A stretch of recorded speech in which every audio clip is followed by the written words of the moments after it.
Prime news देख रहे हैं आप। मैं हूं आपके साथ पूजा मोहन पांडे। प्रधानमंत्री नरेंद्र मोदी मन की बात कार्यक्रम उनका प्रसारित हो रहा है, सुनिए। मेरे प्यारे देशवासियों, नमस्कार। हमारे जीवन में कुछ तारीखें ऐसी होती हैं जिन्हें याद रखने के लिए कैलेंडर देखने की जरूरत नहीं पड़ती। आज 26 जुलाई ऐसी ही एक तारीख है। आज कारगिल विजय दिवस है। ये दिन हमें गर्व से भर देता है। ये दिन हमें अपने वीर जवानों के अद्भुत साहस की याद दिलाता है। कारगिल की ऊंची ऊंची चोटियां, कठिन मौसम, दुश्मन की चुनौती, हर परिस्थिति।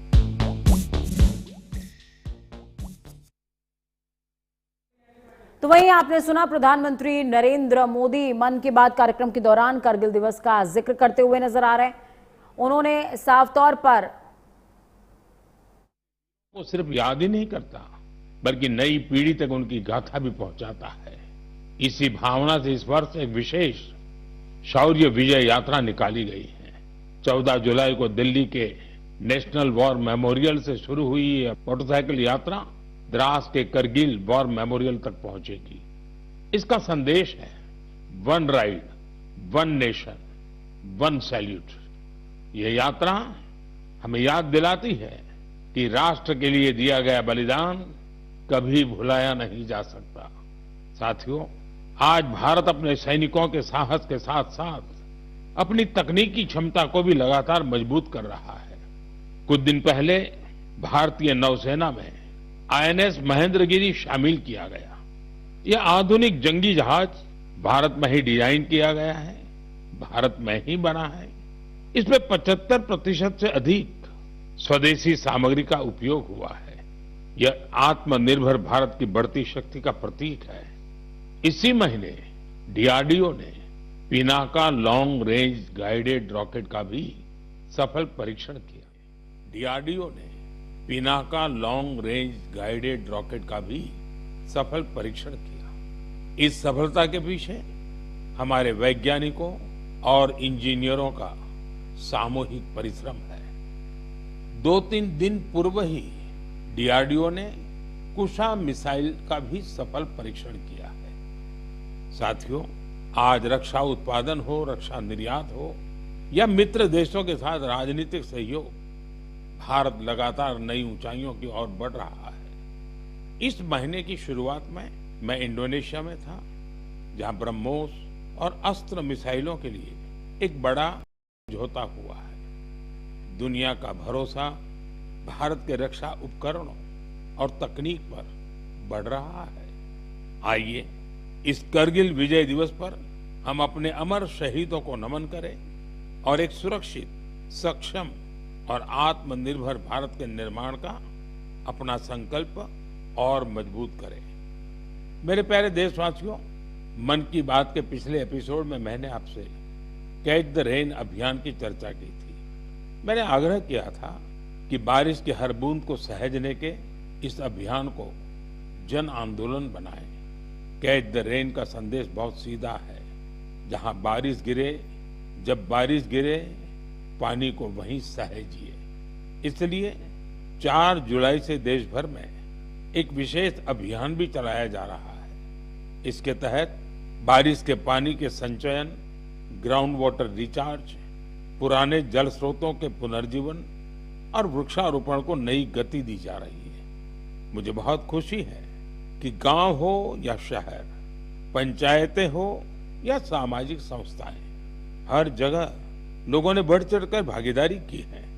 कहीं पुराने तालाबों से गाद निकाली जा रही है, कहीं कुआं और बावड़ियों को फिर से जीवन दिया जा रहा है।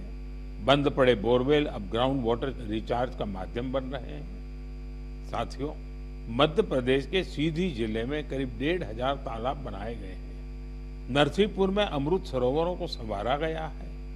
महाराष्ट्र के नासिक में बड़ी मात्रा में पानी सहेजने की क्षमता विकसित हुई है। आंध्र प्रदेश के नंदयाल में सभी ग्राम पंचायतें इस अभियान से जुड़ी हैं और पुराने तालाबों को फिर से उपयोगी बनाया गया है। हमारे शहर भी पीछे नहीं है। छत्तीसगढ़ के कोरबा, उड़ीसा के भुवनेश्वर और आंध्र प्रदेश के विजयनगरम इस अभियान के उत्साहजनक परिणाम दिखाई दे रहे हैं। आइए हम भी अपने आसपास किसी एक तालाब, कुएं या बावड़ी की जिम्मेदारी लें, पानी की हर बूंद बचाएं। आज बचाई गई हर बूंद आने वाली पीढ़ियों के भविष्य की सबसे बड़ी पूंजी है। मेरे प्यारे देशवासियों, कुछ ही दिन पहले ग्लासगो में कॉमनवेल्थ गेम्स शुरू हुए। हर देशवासी भारतीय दल को निरंतर अपनी शुभकामनाएं दे रहा है। उनकी कामना है कि सभी खिलाड़ी और एथलीट बेहतरीन प्रदर्शन करें और लोगों का दिल भी जीतें। साथियों, हमारे युवाओं ने हाल के दिनों में स्पोर्ट्स में कई शानदार उपलब्धियां हासिल की हैं। पीवी सिंधु बैडमिंटन में जापान ओपन का खिताब जीतने वाली पहली भारतीय बन गई है। उनकी इस उपलब्धि पर पूरे देश को गर्व है। भारतीय महिला क्रिकेट टीम ने भी लंदन में लॉर्ड्स स्टेडियम में अपना पहला टेस्ट मैच जीता है। यह एक ऐतिहासिक जीत है। हमारी टीम ने 270 रनों के बड़े अंतर से यह मुकाबला जीता। लेकिन बात सिर्फ इतनी सी नहीं है। लॉर्ड्स के लंबे इतिहास में यह महिलाओं की टीम का पहला टेस्ट मैच था। 1983 में इसी मैदान पर भारत ने अपना पहला क्रिकेट विश्व कप जीता था। अब हमारी नारी शक्ति ने यहां देश का नाम रोशन किया है। साथियों, कुछ छोटे प्रयास ऐसे भी होते हैं जो बहुत मायने रखते हैं। मुझे केरलम में एर्नाकुलम के साउथ चित्तूर में स्पोर्ट्स के ऐसे ही एक प्रयास के बारे में पता चला है। वहां के एक स्कूल में संस्कृत क्लब है। यहाँ के टीचर अभिलाष जी बड़े अनूठे तरीके से संस्कृत को लोकप्रिय बना रहे हैं। इस प्रोजेक्ट को अक्षर कंदुक नाम दिया गया है। इसमें संस्कृत के अक्षरों को फुटबॉल में इस्तेमाल होने वाले शब्दों से जोड़कर आसान तरीके से समझाया जाता है। इससे सीखने में आनंद मिलता है, साथ ही खेलों से लोगों का जुड़ाव भी बढ़ता है। मेरे प्यारे देशवासियों, पिछले रविवार विक्रम-1 इसके सफल लॉन्च से हर देशवासी गौरव से भरा हुआ है। हम सभी भारतीय स्पेस सेक्टर के इस ऐतिहासिक क्षण के साक्षी बने। ये प्राइवेट सेक्टर द्वारा विकसित भारत का पहला रॉकेट है। हमारे युवा इनोवेटर्स ने वो कर दिखाया जिसकी कल्पना तक मुश्किल थी। उन्होंने गजब की स्किल, पैशन और पेशेंस दिखाया।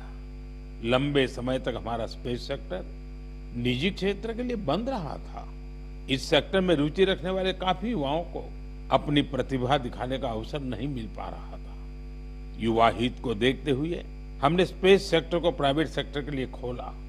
आज इसका परिणाम दुनिया देख रही है। साथियों, हमारे युवा साथी साइंस में भी भारत का मस्तक ऊंचा कर रहे हैं। साइंस ओलंपियाड्स दुनिया के सबसे महत्वपूर्ण कंपटीशन में से एक है। इनमें बड़ी संख्या में स्टूडेंट्स हिस्सा लेते हैं। इस महीने फिजिक्स, केमिस्ट्री, बायोलॉजी और मैथमेटिक्स के ओलंपियाड हुए। इन कॉम्पिटिशन्स में भारतीय दल का प्रदर्शन शानदार रहा। फिजिक्स ओलंपियाड में हमारे सभी 5 स्टूडेंट्स ने गोल्ड मेडल जीते और भारत ने पहली रैंक हासिल की। पिछले 1 दशक में हुए हर फिजिक्स ओलंपियाड में हमारे देश के स्टूडेंट्स ने गोल्ड या सिल्वर मेडल जरूर जीता है। केमिस्ट्री ओलंपियाड में भी हमारे सभी स्टूडेंट्स ने गोल्ड मेडल जीता। यह अब तक की बेस्ट परफॉर्मेंस रही है। बायोलॉजी ओलंपियाड में भी हमारे सभी स्टूडेंट्स ने मेडल जीते। इनमें एक गोल्ड मेडल भी शामिल है। वहीं मैथमेटिक्स ओलंपियाड में हमारे स्टूडेंट्स ने 2 गोल्ड और 4 सिल्वर मेडल्स अपने नाम किए। मुझे देश की युवा शक्ति पर बहुत गर्व है। यह देखकर खुशी होती है कि भारत में ओलंपियाड्स और हैकेथॉन्स का कल्चर निरंतर बढ़ रहा है। मुझे विश्वास है कि देश के अधिक से अधिक युवा ऐसे फोरम्स में अपना इंटरेस्ट दिखाएंगे और भारत का परचम भी लहराएंगे। Brooklyn, home to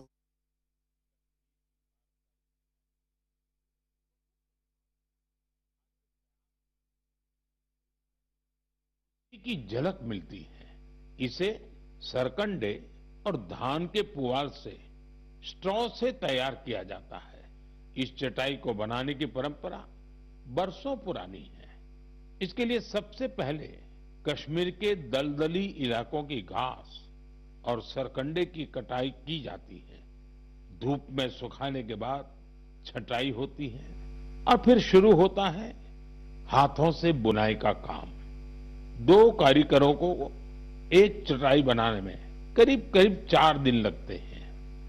यह चटाई कारीगरों को एक चटाई बनाने में करीब करीब 4 दिन लगते हैं। यह चटाई अनूठी भी है और इको फ्रेंडली भी है। एक बड़ी खासियत यह है कि आपको गर्मियों में इससे ठंडक मिलेगी और सर्दियों में गर्माहट। पहले यह कश्मीर के हर घर में दिखती थी, लेकिन पिछले कुछ वर्षों में इसका उपयोग कम होने लगा था। ऐसे में श्रीनगर के गुलाम हुसैन जी और उनकी बेटी तंजिला जी ने एक संकल्प लिया। दोनों वगू क्राफ्ट की परंपरा को एक नया जीवन देने में जुट गए। गुलाम हुसैन जी बहुत ही साधारण परिवार से आते हैं। उन्होंने इस काम में कई तरह की चुनौतियां भी आई, लेकिन वगू के संरक्षण का उनका संकल्प अडिग था। देखते ही देखते उनके इस प्रयास से बहुत सारे लोग जुड़ते चले गए। गुलाम हुसैन जी ने इस कौशल को खूब बढ़ाया। अपने मिशन में उन्हें स्थानीय स्तर पर सरकारी सहयोग भी मिला। आज तेजी से लोकप्रिय हो रहा वगू देश के अन्य हिस्सों में भी पहुंच रहा है। मुझे इस प्रयास से जुड़े सभी लोगों पर बहुत गर्व है। आज हम सभी का लोकल प्रोडक्ट्स पर जोर है। हम वोकल फॉर लोकल के मंत्र को लेकर चल रहे हैं। ऐसे में कश्मीर का वगू भी आपके घर का हिस्सा बने, इस पर एक बार जरूर सोचिएगा। साथियों, हमारे देश में चाय सिर्फ एक पेय नहीं है, ये अपनापन भी है। सुबह की शुरुआत हो, दोस्तों की मुलाकात हो या परिवार के साथ कुछ पल बिताने हो, चाय हर मौके का हिस्सा बन जाती है। वैसे तो आप भी भली भांति जानते हैं मेरा चाय से रिश्ता क्या है, लेकिन आज मैं जिस चाय की चर्चा कर रहा हूं उसने सिर्फ स्वाद ही नहीं दिया, बल्कि अनेक बहनों के जीवन में आत्मनिर्भरता की नई खुशबू भी घोल दी है। उत्तर प्रदेश के बिजनौर जिले के लखीवाला गांव में सेल्फ हेल्प ग्रुप से जुड़ी महिलाओं ने विदुर प्रेरणा स्वदेशी हर्बल टी तैयार की है। इसमें लेमन ग्रास, गिलोय, मुलेठी, तुलसी, कच्ची हल्दी, दालचीनी, इलायची और सौंफ जैसी प्राकृतिक सामग्रियां शामिल है। अपने अनोखे स्वाद और गुणों की वजह से इस चाय ने बहुत कम समय में लोगों के बीच खास पहचान बना ली। प्रयागराज के महाकुंभ और दिल्ली के इंटरनेशनल फूड फेस्टिवल में इस हर्बल चाय को खूब सराहना मिली। विदेशों से आए लोगों ने भी इसमें दिलचस्पी दिखाई। साथियों, सबसे प्रेरक बात इसकी शुरुआत है। यह पूरा प्रयास सिर्फ 1 लाख रुपए से शुरू हुआ था। आज यह ब्रांड देश के बड़े संस्थानों तक पहुंच चुका है। ये पहल हमें बताती है कि जब स्थानीय ज्ञान, प्रकृति और महिलाओं का आत्मविश्वास साथ आते हैं तो एक छोटा सा प्रयास भी बड़े बदलाव की शुरुआत बन जाता है।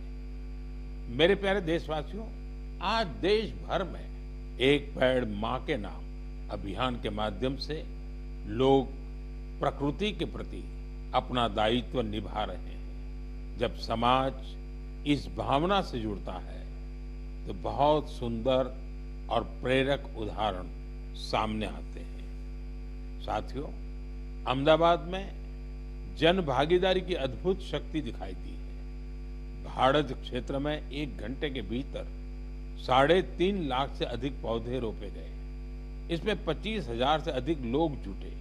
स्कूली बच्चे, एनसीसी कैडेट्स, स्वयंसेवक और आम नागरिक। सभी ने इस अभियान में हिस्सा लिया। आने वाले वर्षों में यही पौधे एक घने शहरी वन का रूप लेंगे। इस प्रयास को Guinness book of world record में दर्ज किया गया है। साथियों, एक पेड़ मां के नाम अभियान के तहत यूपी में भी जन शक्ति का अद्भुत संकल्प देखने को मिला है। वहां एक ही दिन में 12 जुलाई को 35 करोड़ से अधिक पौधे लगाए गए हैं। यूपी का सांसद होने के नाते मेरे लिए ये भी विशेष गर्व की बात है। मेरे प्यारे देशवासियों, पेड़ केवल मनुष्यों के लिए नहीं होते, वे अनगिनत जीवों के घर भी होते हैं। गुजरात के गीर के जंगलों में करीब 60 वर्षों बाद इंडियन ग्रे हॉर्नबिल फिर से बसेरा बना रहा है। ये गीर में बरसों से हो रहे संरक्षण और पुनर्स्थापन के प्रयासों का परिणाम है। हॉर्नबिल को जंगलों का किसान कहा जाता है। ये फल खाते हैं और बीजों को दूर दूर तक पहुंचाते हैं। उन्हीं बीजों से जंगल में नए पेड़ उगते हैं। इस तरह एक पक्षी जंगल को फिर से हरा भरा बनाने में मदद करता है। मैं आप सभी से कहूंगा, हम सभी अपने जीवन के किसी विशेष अवसर को प्रकृति से जरूर जोड़ें। एक पेड़ मां के नाम लगाएं। आज का लगाया एक छोटा सा पौधा आने वाली पीढ़ियों के लिए हरियाली, स्वच्छ हवा और सुंदर भविष्य की विरासत बन सकता है। मेरे प्यारे देशवासियों, हम सभी जानते हैं कि आज प्लास्टिक प्रदूषण पूरी दुनिया के पर्यावरण के लिए बड़ी चुनौती बना हुआ है। सिंगल यूज प्लास्टिक का कचरा कई वर्षों तक प्रकृति को नुकसान पहुंचाता रहता है। इसलिए प्लास्टिक का सही निस्तारण बहुत जरूरी है। साथियों, बिहार के सीतामढ़ी में वेस्ट टू वेल्थ का शानदार उदाहरण सामने आया है। यहाँ कचरे की रिसाइकलिंग कर उससे आकर्षक बेंच बनाई जा रही है। एक बेंच तैयार होने में करीब 40 किलो सिंगल यूज प्लास्टिक खप जाती है। यह मजबूत, टिकाऊ और आरामदायक होने के साथ साथ इको फ्रेंडली भी होती है। इसे सरकारी स्कूलों, पार्कों और सार्वजनिक स्थलों पर लगाया जाता है। इसके जरिए लोगों में पर्यावरण संरक्षण को लेकर जागरूकता भी बढ़ रही है। इस प्रयास में स्थानीय इकाई के साथ ही जिला प्रशासन की महत्वपूर्ण भूमिका है। इससे स्थानीय स्तर पर रोजगार के अवसर भी पैदा हो रहे हैं। सीतामढ़ी का यह प्रयास हमें बताता है कि रिड्यूस, रीयूज और रिसाइकल आज केवल एक नारा नहीं, बल्कि हमारे जीवन का हिस्सा बनता जा रहा है। साथियों, आपको याद होगा, पिछली बार मन की बात में मैंने गणेश उत्सव की बात की थी। मैंने आग्रह किया था कि हमें अपने देश की मिट्टी से ही बने गणेश जी की पूजा करनी चाहिए। जो पीओपी से बने गणेश जी होते हैं या विदेश से आई गणेश जी की प्रतिमा होती है, उसके बजाय हमें देश की मिट्टी से बने गणेश जी को घर में स्थापित करना चाहिए। इस विषय पर अनेक लोगों ने मुझे संदेश भेजा है और अपने विचार रखे हैं। लोगों ने What should we order? Pizza, taco. कि मन की बात में पहले इस पर चर्चा हुई, इससे उन्हें सही वक्त पर सही कदम उठाने में मदद मिली। मैं एक बार फिर अपना आग्रह दोहराता हूं, इस बार गणपति पूजा में देश की मिट्टी से बने गणेश जी को अपने घर पर स्थापित करें, उनकी पूजा करें। आपका ये प्रयास भी एक तरह से प्रकृति की ही पूजा होगा। मेरे प्यारे देशवासियों, अब मैं आपको एक ऐसे व्यक्ति के बारे में, प्रकृति की ही पूजा होगा। मेरे प्यारे देशवासियों, अब मैं आपको एक ऐसे व्यक्ति के बारे में बताऊंगा जिनके बारे में सुनकर आपको बहुत गर्व होगा। एक ऐसे व्यक्ति जो साइंस और इनोवेशन के क्षेत्र में बढ़ चढ़कर काम कर रहे हैं, दुनिया में जिनकी पहचान बन रही है, लेकिन इसके बाद भी वो अपनी जड़ों से गहराई से जुड़े हुए हैं। अवसर मिलते ही वो अपनी मिट्टी का सम्मान करना नहीं भूलते। वो व्यक्ति हैं मणिपुर के डॉक्टर रोनाल्डो रेशराम जी, नाम उनका रोनाल्डो है, लेकिन काम से वो एक एस्ट्रोफिजिसिस्ट है।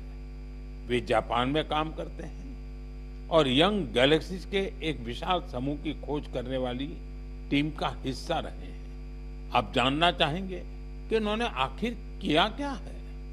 दरअसल उन्होंने इस पूरे समूह का नाम मणिपुर की एक खूबसूरत झील से जोड़कर लोकटक प्रोटो क्लस्टर रखा है। लोकटक ताजे पानी की बहुत बड़ी झील है।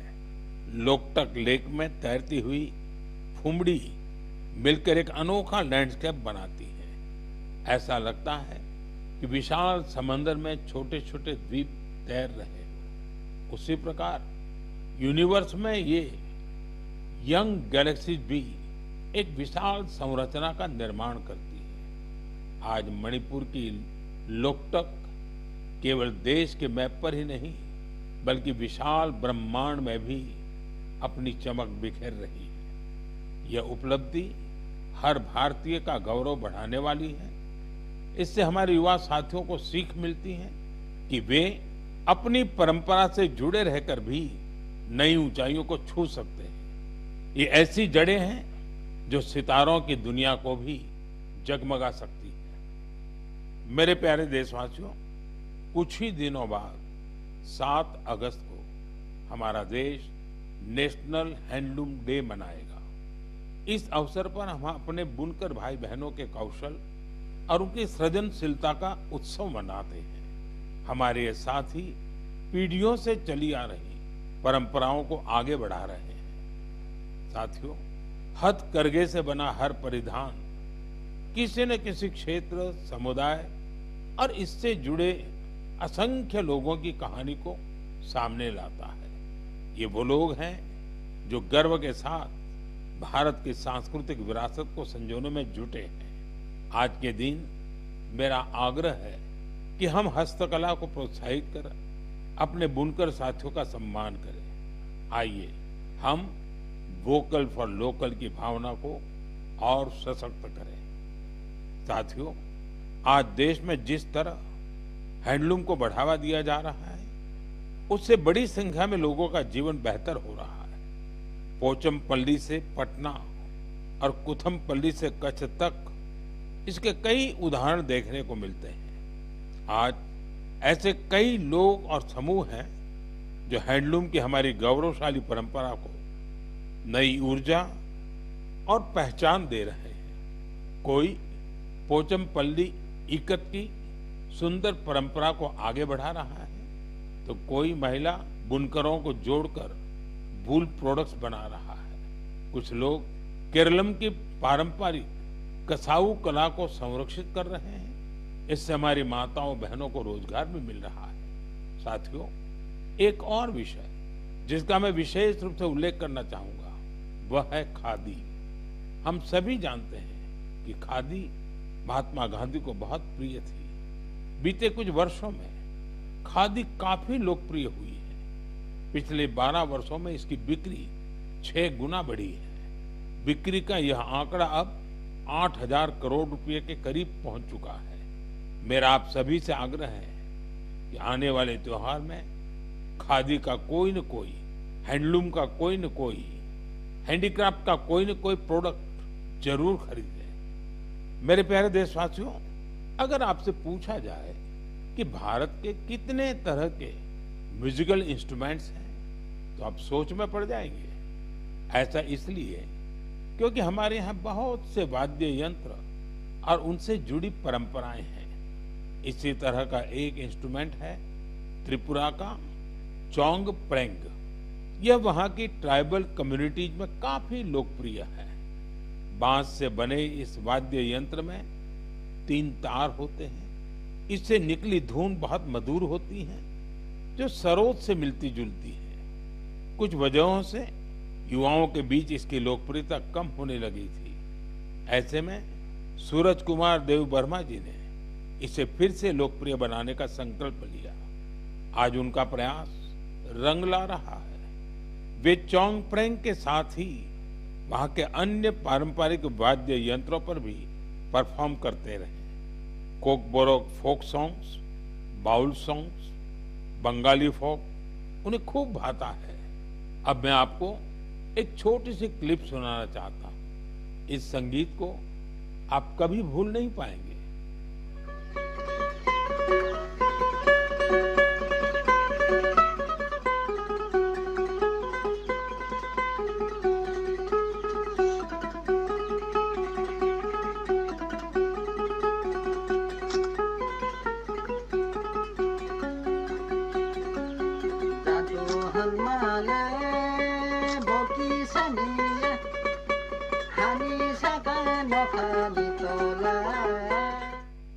साथियों, मुझे विश्वास है इसे सुनकर आपके मन को बहुत अच्छा लगा होगा। मुझे देव वर्मा जी पर बहुत गर्व है। पारंपरिक संगीत को लोकप्रिय बनाने का उनका प्रयास बहुत ही सराहनीय है। मेरा आग्रह है कि आप भी अपने आसपास के पारंपरिक वाद्य यंत्र की जानकारी सोशल मीडिया पर जरूर शेयर करें। आपकी यह कोशिश दूसरों को भी पारंपरिक भारतीय संगीत से जरूर जोड़ेगी। मेरे प्यारे देशवासियों, कल 27 जुलाई को भारत रत्न डॉक्टर एपीजे अब्दुल कलाम जी की पुण्यतिथि है। डॉक्टर कलाम के व्यक्तित्व में कई प्रेरक रूप थे, लेकिन उनके हृदय के सबसे करीब एक शिक्षक की भूमिका थी। वे बच्चों और युवाओं को बड़े सपने देखने के लिए प्रेरित करते थे। संयोग से इसी हफ्ते हम गुरु पूर्णिमा का पावन पर्व मनाएंगे। हमारे माता पिता हमारे पहले गुरु होते हैं। स्कूल के शिक्षक हमें अक्षर ज्ञान देते हैं। गुरु पूर्णिमा ऐसे सभी गुरुओं के प्रति कृतज्ञता जताने का अवसर है। मैं देश के सभी शिक्षकों और गुरुजनों को श्रद्धापूर्वक प्रणाम करता हूं। साथियों, कुछ ही सप्ताह बाद हम अपनी स्वतंत्रता का महापर्व भी मनाएंगे। 15 अगस्त हर भारतीय के लिए गर्व का दिन है। ये उन असंख्य वीरों को याद करने का दिन है जिन्होंने भारत माता की स्वतंत्रता के लिए अपना सब कुछ समर्पित कर दिया। उनके त्याग और तपस्या की वजह से आज हमारे हाथ में तिरंगा है। इस तिरंगे में हमारे संविधान के आदर्श हैं। साथियों, पिछले कुछ वर्षों में हर घर तिरंगा अभियान ने पूरे देश को एक अद्भुत भावना से जोड़ा है। हर घर, हर गली में तिरंगे का उत्सव दिखाई देता है। इस वर्ष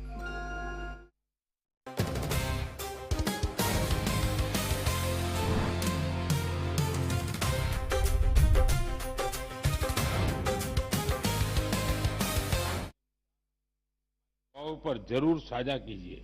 मुझे आपके सुझावों का इंतजार है। साथियों, मन की बात में आज इतना ही।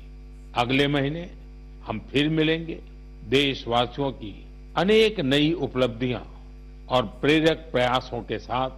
तब तक के लिए मुझे अनुमति दीजिए। बहुत बहुत धन्यवाद। नमस्कार।